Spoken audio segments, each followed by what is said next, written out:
our first speaker is Henry Garrido. He's the director of DC 37, the executive director of DC 37. Henry is the first Latino to head DC District Council 37, the largest municipal employees union in New York City. A native to the Dominican Republic, Mr. Garrido assumed the position on December 31st of 2014. But I have a confession to make. When I came to this country, I studied architecture, and I was a pretty good student, liked math a lot, liked science. My worst absolute subject was a subject called engineering geology for architects. It was a nightmare. I didn't know how to get out of it. I wanted to drop it, but it was a requisite for me to move forward. And the class was about the effect of the environment into malleable objects, right? And how the environment affected things that you could not guess when you did math or when you did science. It wasn't like a formula that you could put together. It wasn't like sheer forces or, gravity or pressure or things. And I will never forget one of the things that turned me around the class was this picture or this film that was taken over a 25-year period on a bridge that collapsed. And it collapsed. It was perfectly calculated. The engineer did the great work, beautifully designed. It was well invested. And everything that they did right, scientifically right. But the film actually observes the bridge over a 25-year period. And what they did not calculate is the effect of the environment around the bridge. The salt water was a little heavier than in most places. And that effect, over the years, caused the bridge to collapse. And he turned my entire perspective around. And at the conclusion of this presentation, this professor was a wonderful woman, started to talk to me about global warming. And I said, what? What are you talking about, right? So I came from the Dominican Republic. It was hot as hell. So when I came here, it was like 2 degrees. I said, it's cold as, what is this global? And I have to admit that he turned my perspective. That was 30 years ago, over 30 years ago. And must admit that for the earlier part of my life, because I didn't see any effects around my environment, from that perspective, it wasn't an imperative for me. It wasn't something that became a priority or something that I would talk about or that I would concentrate about. Even as I developed my skills, I just saw it as a difficult class that I was glad to get a C and go on with my business. Right? The only C. And I was proud of that C, But over the course of my life, I have experienced firsthand not only the effects of global warming, but the effects on it at a people level, because we talk about it from the perspective of infrastructure. This building was flooded just a few years ago, where in a way that I have never could have imagined. Think about the river just coming by this building, flipping every conceivable car, including the car of some of the porters that are here, flipping them over. This room was full with water. It went up to the second floor, and we have an electrical vault downstairs. People don't know that. This vault provides electricity for the entire grid of this area. So the effect of the salt water in the vault, it meant that the whole transformers, they exploded, and it was a really, really terrible and dangerous situation. And as a result of it, we're still feeling the effects here in this building. This is a very, a strong union with a long history, right, over 70 years. And the financial impact of Hurricane Sandy and the financial impact on this building to this day is wreaking havoc in the way we do politics, the way we organize, the way we do education in this building today. I mean, people who are around here, who are part of my union, know what I'm talking about. For the last 3 weeks, I've been talking about the effect on our finances, our inability to no longer contribute to the candidates we believe in, sometimes our inability to move for educational programs for city workers who want to see a path of upward mobility. All of that is being affected by a phenomenon that we all could have done something about it, had no control over it, but in fact had a real human impact. I say that because the unions, from many of the unions' perspective, the issue of climate change has not been a priority. Because after all, most unions concentrate in what they do, right? It's collective bargaining, it's races, it's protecting their pensions, and to a lesser degree, getting involved in some of the other social issues. And you hear unions talking loudly and very clearly about income inequality, which is, in fact, the real, perhaps the most important issue, a defining issue of this generation. But if income inequality is a defining issue for us, climate change is the moral imperative of this day. And I cannot comprehend for the life of me why other unions are not embracing this idea that if we don't do something about our environment today, we will not have an environment to protect, and it wouldn't mean a thing that you have a very strong contract or a very strong pension, or you have protected things in the workplace. You might not have a workplace to begin with. So I believe, as I said, since I became executive director here about 2 years ago, I tell my staff all the time, and I tell the leaders of these unions, we have to be the catalyst of progressive change in this society. We can only sit idly by and say we're content to taking care of our own, taking care of our contracts, taking care of those issues, because that is the main reason why the labor movement is suffering throughout this country. Because we have become isolated in a way that is become almost protective of our own, lobbying group of folks. We cannot be blind to the realities. And part of that, it not only involves talking to people and engaging people, but actually doing something. And so I'm going to use this parallel because I know you're going to have great speakers to talk about different things. But I'm going to use this slight parallel for what transpired when I became executive director 2 years ago. I had huge issues with hedge funds. Now, first, as a executive director, I felt it was important for me to observe and go and learn what was going on in our pension, because for many years I would be completely appalled when I would see returns on things that really bother me, right? And I will forever remember that in the last days of the Bush administration, the then Department of Labor Chow sent a letter to all trustees warning them not to pull out of their investments for emotional issues. The letter talked about it because people were panicking about the housing crisis. People had began to see the signs as investors, but didn't do anything because they were afraid that as fiduciaries, they had to fulfill that need first, and they were afraid to act. Well, we see some of the same signs that we're looking at right now.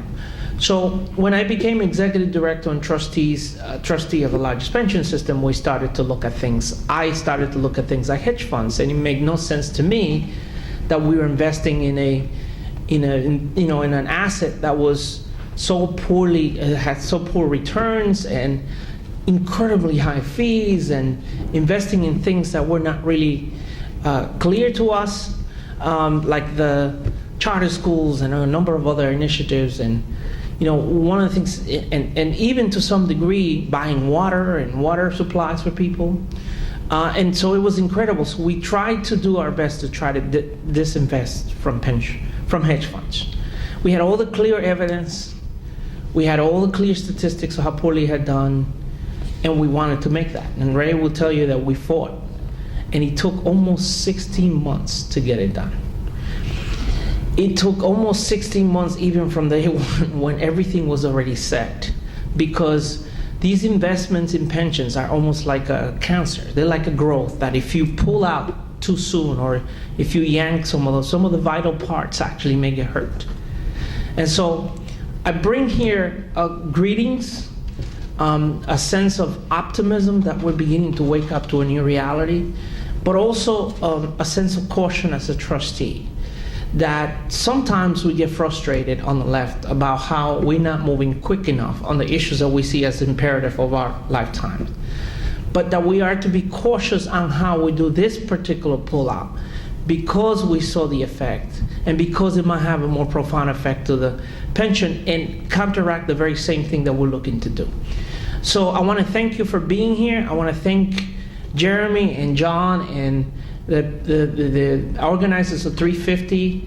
We're going to continue to have this discussion. This is just the beginning, and looking forward to seeing you out there in the battlefield. So thank you so very much, everybody, for being here. So I hadn't introduced myself. My name is Jeremy Sanders. I'm the president of Local 1501, part of DC 37. I represent New York Zoological and Museum employees. I myself am a zookeeper, and I'm the chair of DC 37's Climate Justice Committee. Our next two speakers, Senator Liz Krueger and Councilwoman Helen Rosenthal. Senator Liz Krueger was first elected to the New York State Senate in a special elections in February 2002, and is currently the ranking minority member of the Senate Finance Committee and a member of the Codes, Elections, and Higher Education, Housing, Construction, and Community Development, Mental Health, and Development, Disabilities, and Rules Committees. Senator Krueger is a strong advocate for tenants' rights, affordable housing, improved access to health care and prescription drug coverage, social services, and more equitable fundings and public education, including higher education. She has made reforming and modernizing New York State's governmental and electoral processes and tax policy central goals of her legislative agenda. And Helen Rosenthal represents District 6 of New York City Council and is the chair of the Committee on Contracts. She has introduced and co-sponsored several city council environmental initiatives, such as legislation to reduce greenhouse gas emissions and improve the safety of our streets, as well as the solutions on the People's Climate March and Trans-Pacific Partnership. She is a leading voice on the issues of accessibility, civic engagement, affordable housing, pedestrian safety, the environment, and adequate funding and social service providers. So please, help me welcome Senator Krueger and Councilwoman Rosenthal. I'm Liz, and this is Helen. I'm delighted to be here this morning. I am particularly delighted to follow Henry in his presentation because I think he summed it up all exactly right. We are behind where we all need to be, and partly it's because I don't know that any of us had to take that class Henry didn't love, but we all can have our own examples of feeling, oh, this is science and this is much bigger than anything I understand, and so maybe I don't have to focus on it. Well, I think we all know, certainly those of us who are here this morning, can't not focus on it. It's only getting worse, it's only getting scarier, and so we have to all figure out how we bite into these issues and do something, because lots of times in a lifetime that's now pretty long of social justice and fighting for issues, you've heard people say, like, this is the make it or break it issue. Well, guess what? This is actually the make it or break it issue. Whatever else you believe in, whatever else you're working in, whatever else motivates you to get up and work for a better world every day, if we flunk this one, the rest doesn't matter. And I will tell you that I am a proud member of the New York State Senate, which is a little hard sometimes to be proud of, but I am serving in a Senate where the majority party has actually decided in the last year or so to start denying climate change. It's 2016. The evidence is in, as Henry so articulately pointed out. It's the state of New York. Last time I checked, most senators, even if they're not your ideal dream candidates, are not brain dead. And yet, when we tried to do a simple annual Earth Day resolution, you remember Earth Day, right? people got up and objected to us talking about climate change on Earth Day because there was no evidence of that. There was no evidence that we needed to do anything about climate change. And on any number of other issues that came up across the last year, senators, one of whom was a science high school teacher, just for the record, got up and said, I don't know why you're bringing climate change into this. What does that have to do with it? And you're just, oh God, can I keep going? Can I keep dealing with this? But I just tell that story to highlight one, since Helen and I are elected officials. Don't assume we get it and we're all on your side. Don't assume because you live in the ghetto of New York City, although a few from other parts of the state, or the great state of New York, that everybody gets it, because there's still a fight to move the other direction, to continue or even make more extreme being deniers of fact. So Helen and I sort of split up the way we're going to present today, as Helen going afterwards and talking about the economics of the divestment movement and why she and I both are strong supporters. And I was just going to talk a little bit about putting it in the bigger picture of the problems that Henry articulated so well that I might as well sit down. But just a couple of facts, not to scare us away with science. 2016 is on track to be the hottest year in global history. 14 of the 15 hottest years on record have occurred since 2000. Every month in 2016 was its hottest on record. Scientists tell us that July and August may have been the hottest in the history of human civilization. In July, a city in Kuwait reached 129 degrees Fahrenheit, possibly the hottest air temperature ever recorded on Earth. A new report suggests that by the end of the century, New York City could experience Sandy-like flooding every 20 years. You just heard Henry talk about the impact on just one building and the impact on tens of thousands of workers in the city of New York because of one storm's impact on one building. And most of us are here from New York City, so we understand the much, much larger impact Sandy had on all of us. Hurricanes like Matthew are made more powerful, more durable, and more unpredictable by the increased heat energy in the ocean. And we're just learning more about the impact of the storms coming through the Caribbean and up our coast. The increasing frequency and intensity of wildfires is direct correlation to these climate changes. The Fort McMurray wildfire in Canada in May was the costliest disaster in Canadian history. It lasted over 2 months. Over 80,000 people had to be evacuated. We of course know all about the frequency of droughts growing throughout our country and the world, including upstate New York this summer, having one of its worst droughts. By the end of the century, the average number of days over 95 degrees in New York City will increase from about 2 per year to over 40 per year by 2100. So we've all lived through the 95 degree, incredibly humid, rare occurrences in New York City. Imagine 40 days per year in that situation. And yet, we are moving forward. So we know we have the Paris Agreement, which has required significant change for the world. It's now been ratified by enough countries that will go into force on November 4th. Committed signatories keep warming. The commitment of signatories is to keep warming below 2 degrees Celsius with an aspiration to stay below 1.5 degrees Celsius increases. National targets will be reviewed and strengthened every 5 years.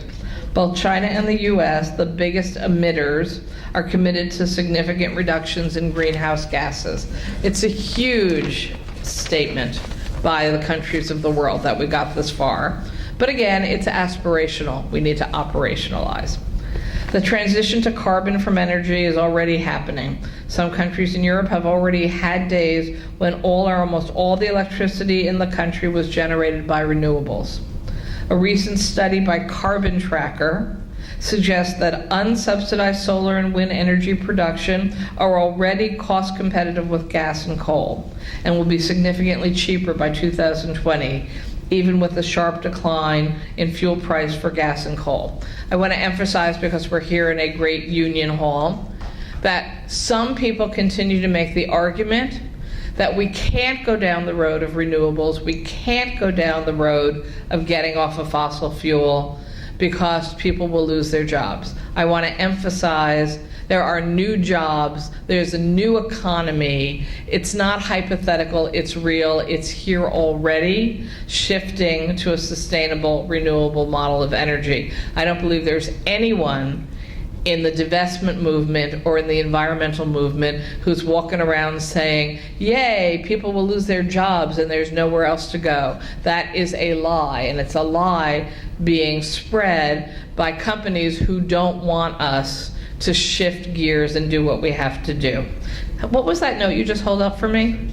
2 minutes, oh my God, okay.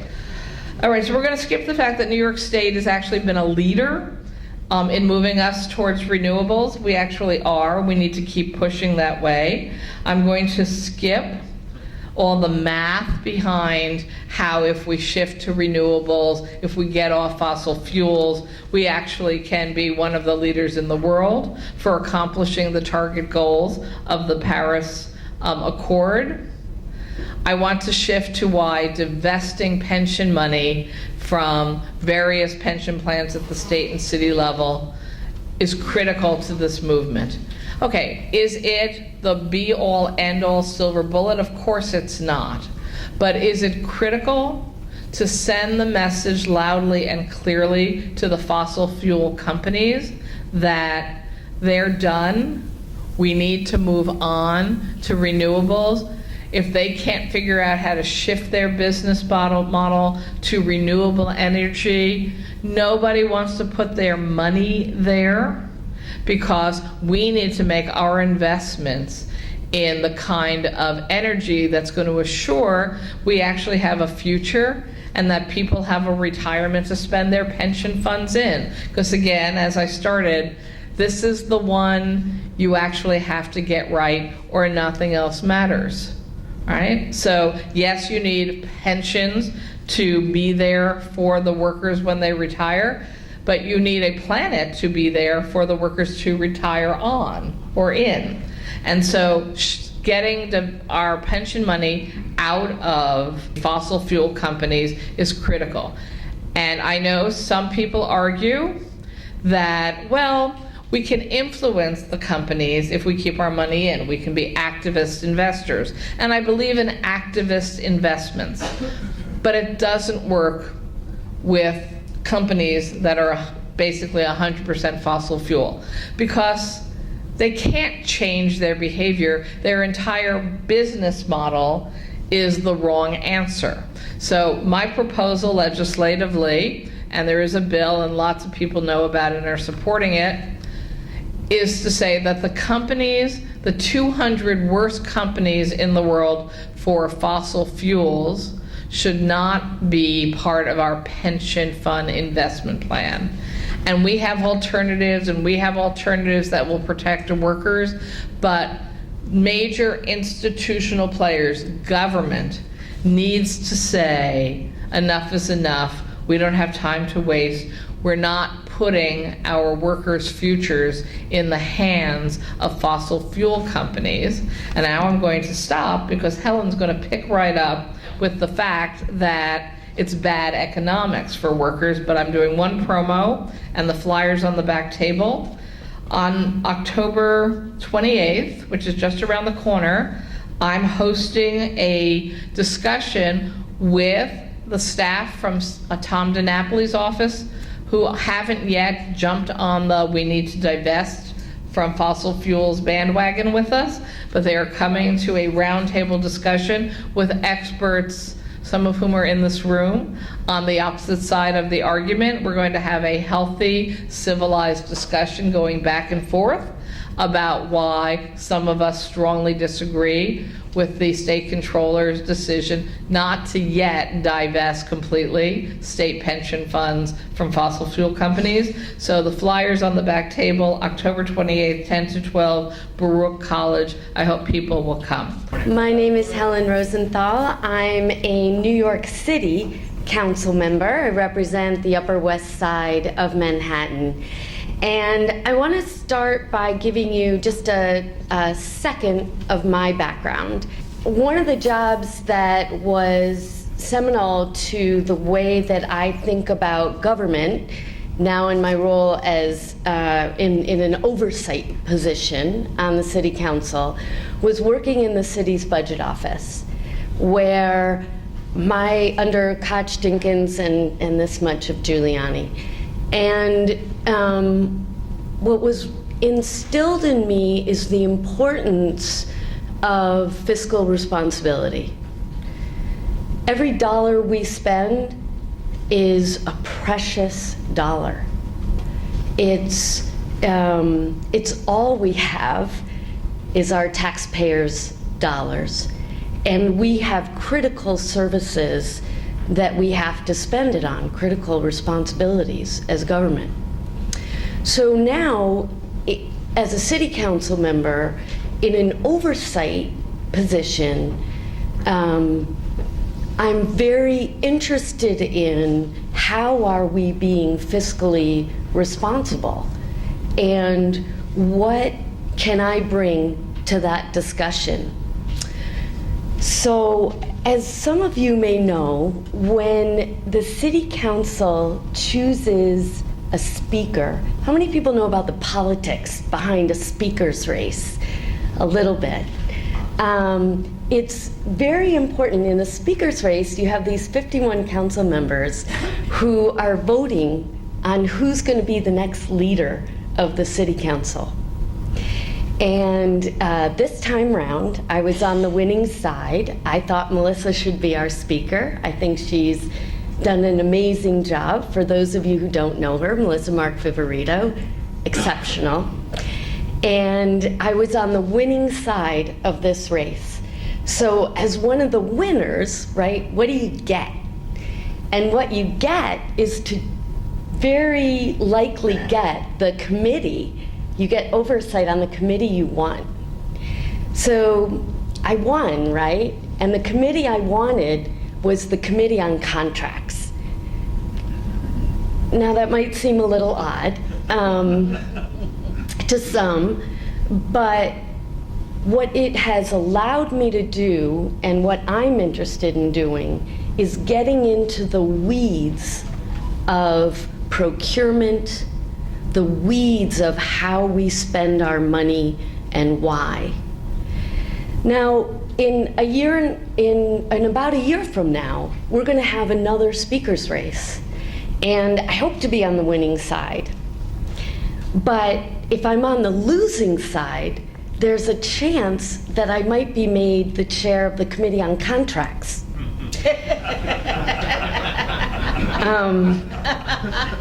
Which I think would be great, because the only way that we're going to change the way city government works is by drilling down into the details.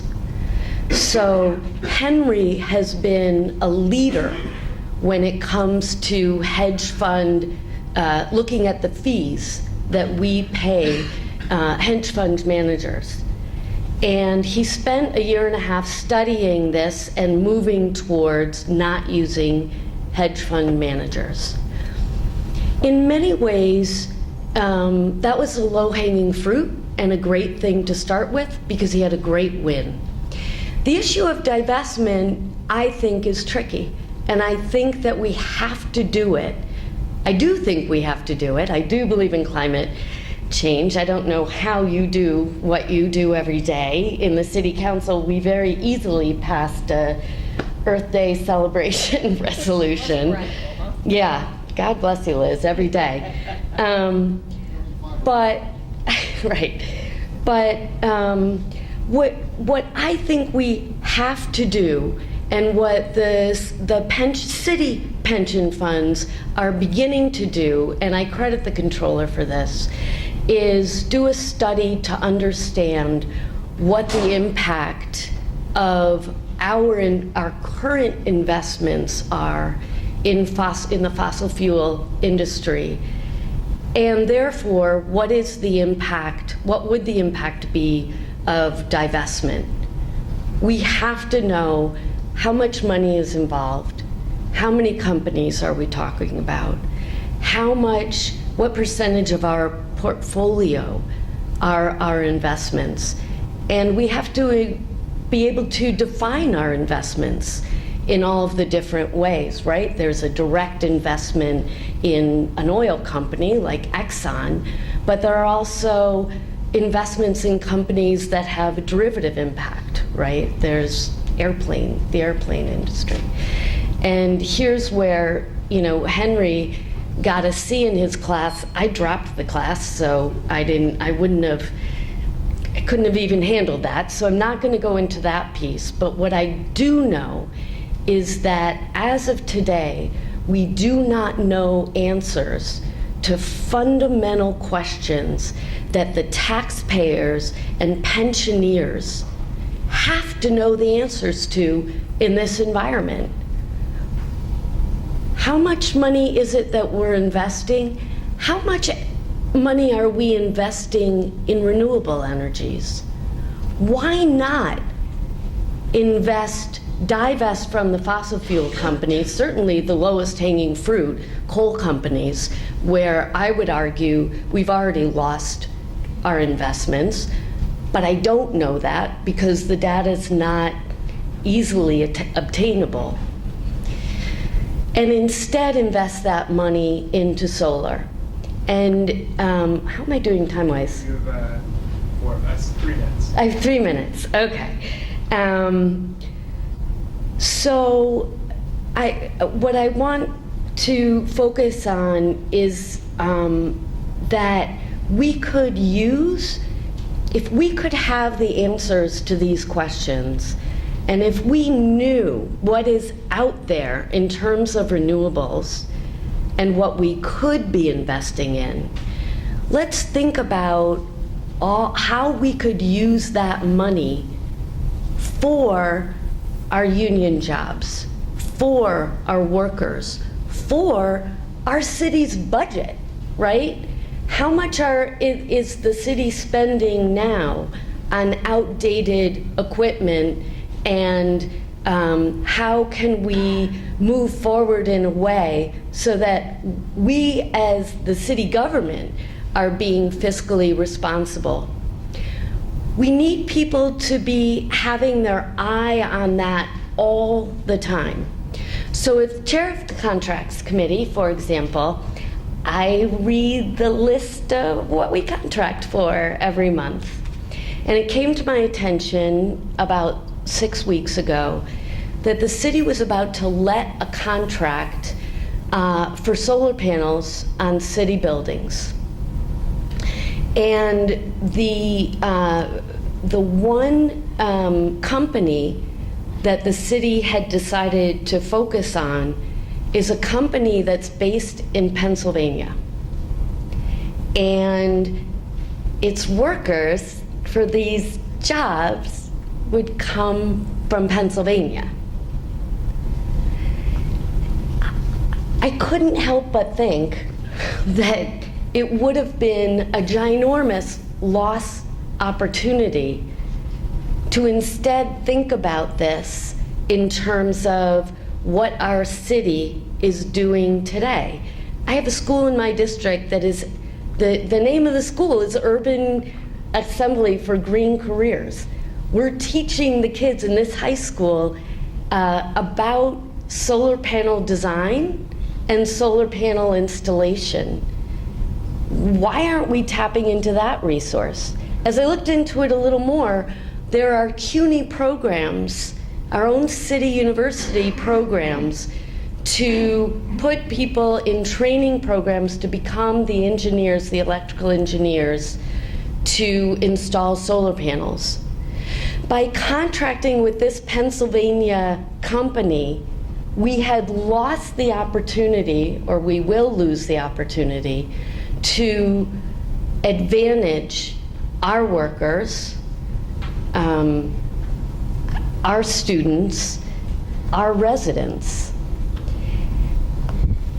So I was not the only one calling on the city to halt, hit the pause button on this contract, and we're in the middle of the discussion right now to figure out how it's going to be managed. The excuses for not doing it are so weak. Oh, this company was the only one that was able to do it citywide, and for the only one that was able to do it citywide, they didn't even get to the cheapest responsible bidder. It was the only one who could do it citywide. Why not then break it into smaller contracts and bid it out to somebody who could do it just for the Bronx and just for Brooklyn and just for Manhattan? If the controller comes out with his study and it tells us the answers to really important questions like how much are we investing, but also what would be our returns if we were investing more in our renewable energies. And if you were to come out with that study every 2 years, it would force lawmakers to be thinking about this all the time. It would force government to think about this at every turn. It would force the controller's office, who does audits of city government, to raise a red flag when they see a contract like that and say, look at our report, which I'm guessing would say that our investments in renewables will yield us better returns. And if it doesn't tell us that today, it will tell us that in 2 years or in 4 years. But government's not going to be thinking about this stuff unless we understand the dollar impact of our investments. And that's why I'm glad Henry continued the fight to make sure the controller would do a study on fossil fuel investments and what the impact would be for us to divest and instead invest in renewables. And I wait anxiously to see what that study tells us. I would urge everyone to learn about the study, and if it's the controller's study, and if it's not set up to answer the questions that you think are important, raise a red flag. I am, and I'd urge you to do the same. Thank you very much.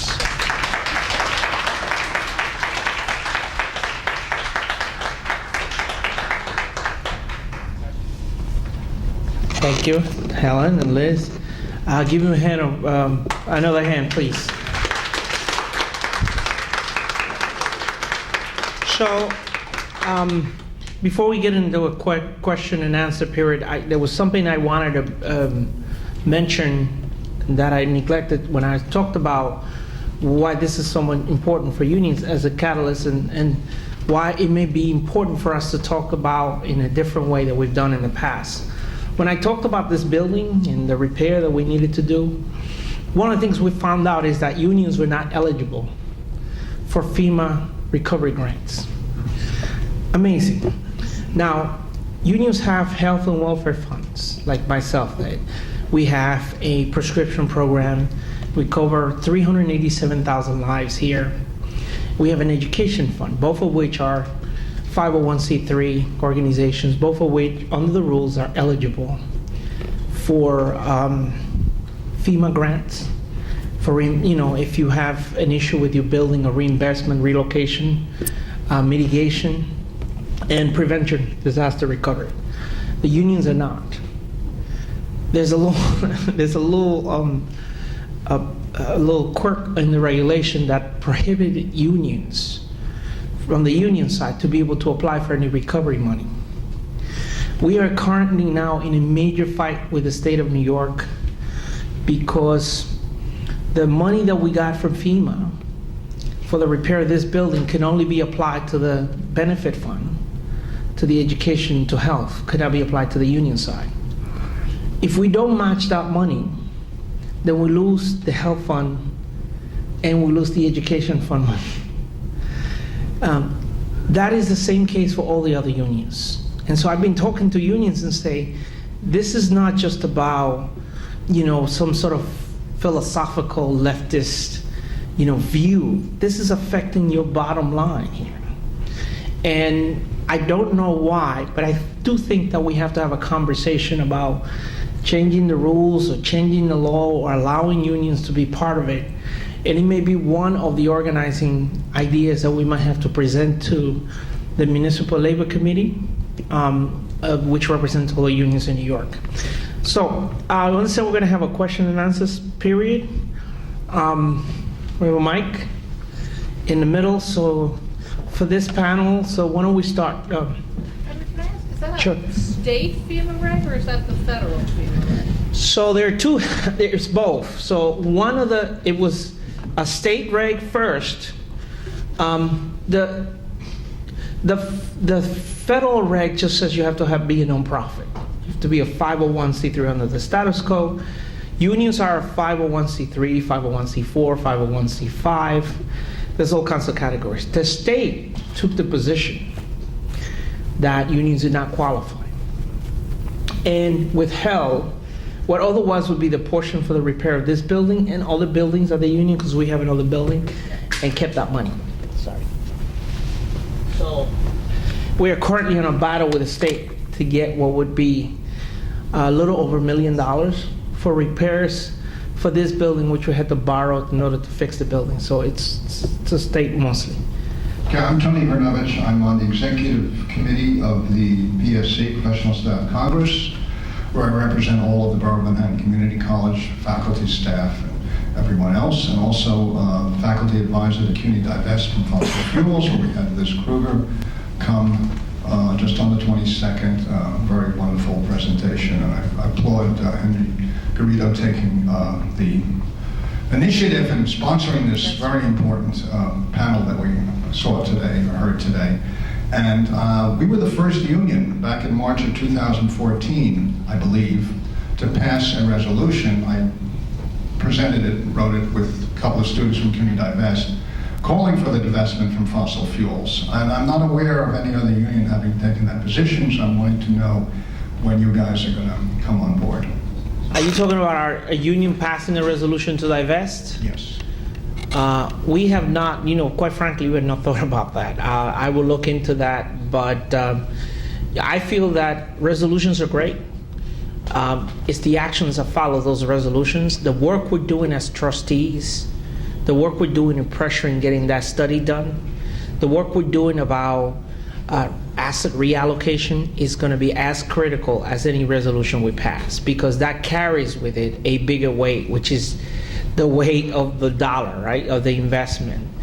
And we have been talking to TWU and to 237 and the Teamsters to try to see if we can come up with a labor coalition the way we did with hedge funds.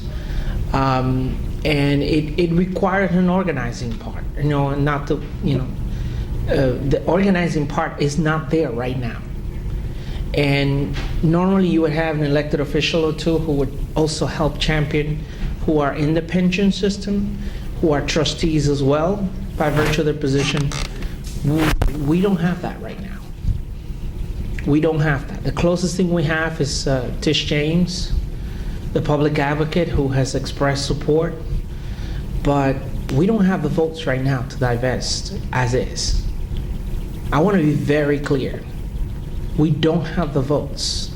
We could have the votes if we had, as Helen said, the study that showed that this makes no economic as well as no moral sense.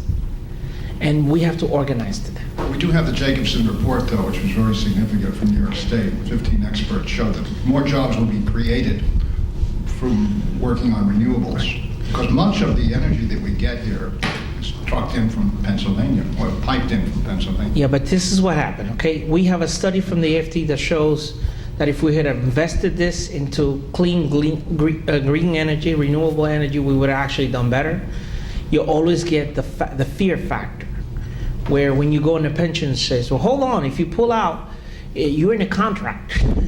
This may mean you losing, some of your returns, which means the state is going to turn into do a tier 6 or a tier 7 or tier 8. And so you got to be cautious about it. And we live and continue to live by that fear, and it makes us sometimes, it gives us atrophy. Like people, the pension trustees don't want to act on it because of their fiduciary responsibility. We're going to have Tier 7 anyway. Not anytime soon. Can I just add to that just a little bit? It's so powerful that you led that effort. And it's so great that PSC can be a leader in this and passing a resolution, because that sort of throws down the gauntlet. So as we talked about earlier, I applaud you for that, and I'd love to see it. But I don't know what the timing is for the study. I hope soon. But as the folks who are the fiduciaries for the city, there has to be a lot of evidence to make sure that the markets respond favorably. And let me give you an example of that. I am a strong supporter of Mayor de Blasio, and I think that what he's done for services and for the public has been extraordinary. More cops, the pre-K program, so more teachers. He doesn't talk about this, but there are more building inspectors to make sure our buildings are safe and that our tenants are being protected in the buildings. But the bond rating agencies are starting to notice that and say, wait a minute, your head count is going up appreciably. You have to start thinking about the impact that's going to have on, even your pensions, the cost of your pensions. All the times, government leaders are weighing these two things, and it's incredibly important that we make these decisions based on evidence. So, thank you. Dominic Frangiola, former council member in Caroline, New York, former deputy supervisor. Thank you both, Helen and Liz, for your leadership. So I'm representing elected officials to protect New York, as I just introduced. We, for example, wrote a letter signed by 850 electeds across the state from every county to the governor to keep fracking out of New York, and so we helped win that ban. We're now circulating a letter on divestment to the comptroller for New York State. And my question is, as you talk with your peer elected officials, what are the top two concerns that you have from elected officials supporting around divestment, and how do you address them successfully? So at the state level, because I've been carrying a bill for divestment, I think it falls into two categories. The position of the state controller, which I understand, that he is the only determiner of how pensions are invested in New York State. That's different than New York City, where we're talking about trustees and 3 different pension funds. I think it's 3, right? 5. Sorry, thank you. 5 different pension funds. So the state controller is technically the only decision maker for the state pension funds, and he does not want the legislature dictating any of the rules of the road. And there are legislators who agree with that. And frankly, there are arguments about why you don't politicize, so to speak, the investment strategies for the pensions of New York State. Although I will also point out that even, I think, in the last few months, the controller has made determinations to divest from certain other categories of investments, making the argument that the policy impact of those investments would be so negative on the state of New York or the world that it's no longer okay to invest in those programs. I have said over and over again to the controller and his staff, if they want to beat us to the punch and make the decision to divest from the 200 CU worst fossil fuel companies before the legislature passed a law to say he has to, that's okay with me. So if he wants to just do it because studies show, more studies he might choose to do confirm it's a wrong thing to do, okay, I'll go home and go, damn, I didn't get my bill passed, but I accomplished the goal. I can live with that. So that's one of the areas. And then the other is exactly as Henry and Helen just answered the last question, people's concern that the impact of fiduciary responsibility to long-term pension holders must be upheld, and that you don't want the state to do anything that would put pensions at risk. Now, I actually think for people who look at the bill that I've introduced, it actually has a escape clause for the controller. If for any reason his experts determine any specific stock divestment could or would do damage to the pool and mix of state investments, he gets extra time. So my bill actually says you have 5 years to divest. There's about $5.5 or $6 billion of state pension money in fossil fuel companies, like the ones that are targeted. So it would be like $1 billion a year. But if for any reason of divestment, let's say over a 5-year period, on a $160 billion pension fund. So it doesn't sound like it would be that hard to do $1 billion a year, but if for some reason his people said it would be a problem, the legislation I want to pass would give him that out. But certainly it is the concern about the long-term impact. I would argue from the research I've done, again, not being a scientist or an economist, that the research is showing the risks to the pensions are far greater remaining in fossil fuels, because these will be what's called stranded assets when nobody is investing in fossil fuels and you're the ones holding the bag, and that you don't want to be the ones holding the bag. Can I? Just in New York City, it's a little different. Because we don't have sole trustee, we have multiple trustees in which unions are there. There are a few challenges on it. Part of our challenge is first when we do re-asset allocations, right? We put the strategy, it's not short term, it's sort of longer term, 3 years, 4 years. And when we invest in these things, you have contracts, you make commitments. Part of the fear of the electeds and the trustees in those boards is that if you terminate those early, that you have penalties, that you have obligations, that you have to then liquidate those assets.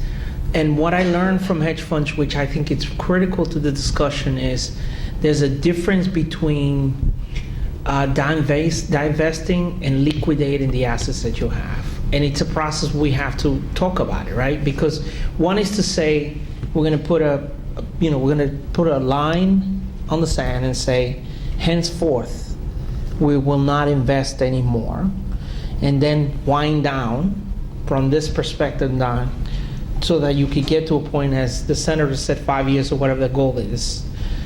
That's one way to do it. The other way that sometimes is not so clear to my members is, why don't we just pull it out, like pull the switch, pull the plug? And as I said in my comments, think about it as a cancer, that if you yank it out too soon, you may affect some vital organs that you did not intend it, even though you know the cancer has to be removed.